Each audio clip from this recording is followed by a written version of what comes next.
आप सभी प्रिय विद्यार्थियों मित्रों का डीएसडी क्लासेस में हार्दिक स्वागत है।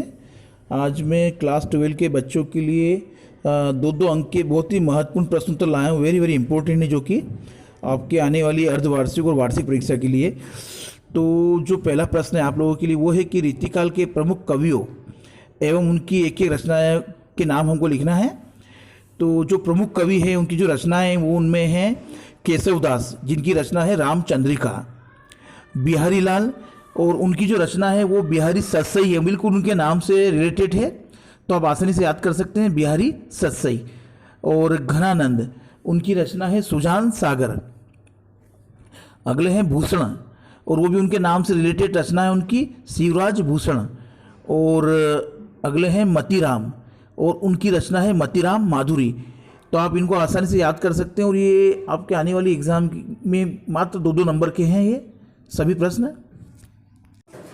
देखिए अगला प्रश्न जो है वो भी आप लोगों के लिए बहुत ही वेरी वेरी इंपॉर्टेंट है और सभी मात्र दो नंबर के हैं और बहुत ही सिंपल हैं याद करने में आप लोगों के लिए। तो जो प्रश्न आपका अगला जो प्रश्न है वो है कि भारतेंदु युग के जो प्रमुख कवि और जो प्रमुख रचनाकार हैं उनके नाम लिखना आपको और साथ पे उनकी आपको रचनाएं लिखना है।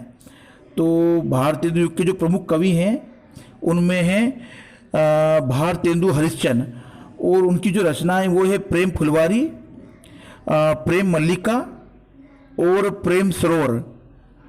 और दूसरे हैं आपके प्रताप नारायण मिश्र और उनकी जो रचनाएं वो है मन की लहर और प्रेम पुष्पावली।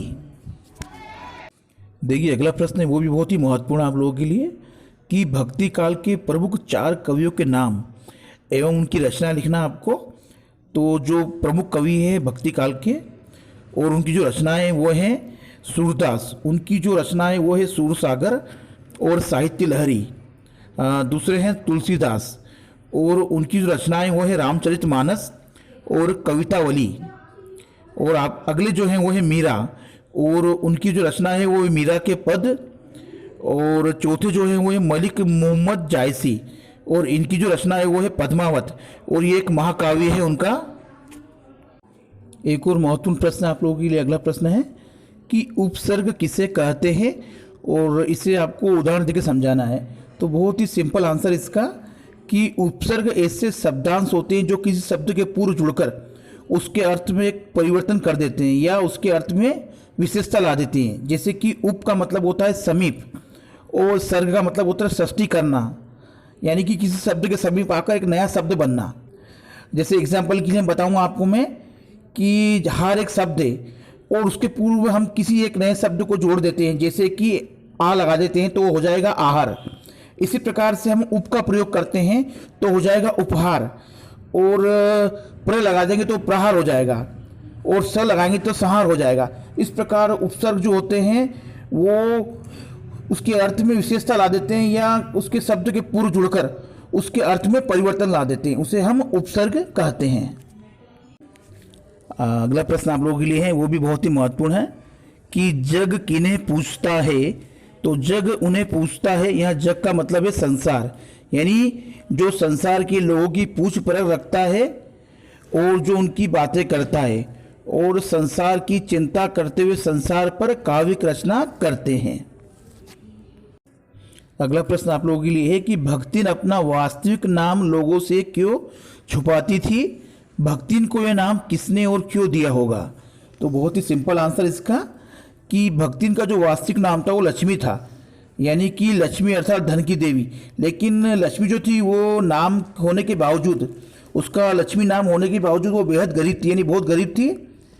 इसलिए वह नाम बड़े दर्शन छोटे जैसी कहावतों के उपहास से यानी मजाक होने से बचने के लिए वो अपना नाम छुपा दी थी। और भक्तिन को भक्तिन नाम महादेवी वर्मा ने दिया था क्योंकि भक्तिन ने गले में कंठीमाला पहन रखी थी।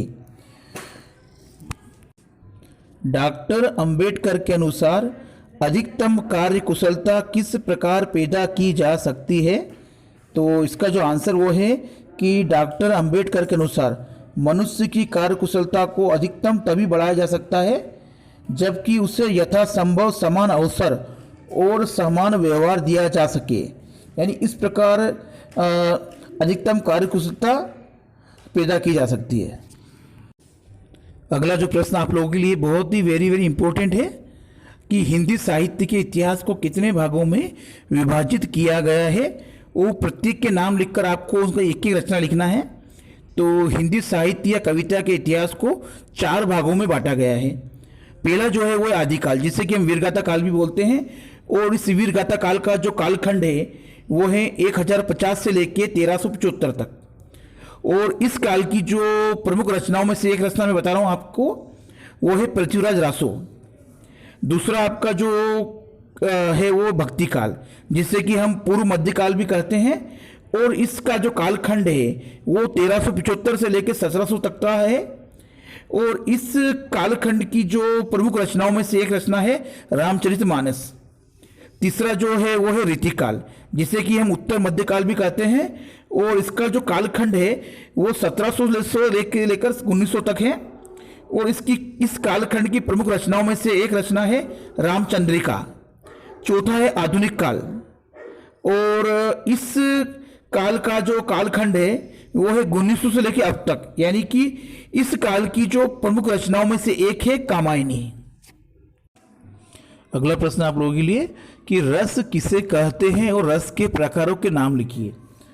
तो रस की जो परिभाषा वो है कि काव्य में रस का अर्थ है आनंद की प्राप्ति।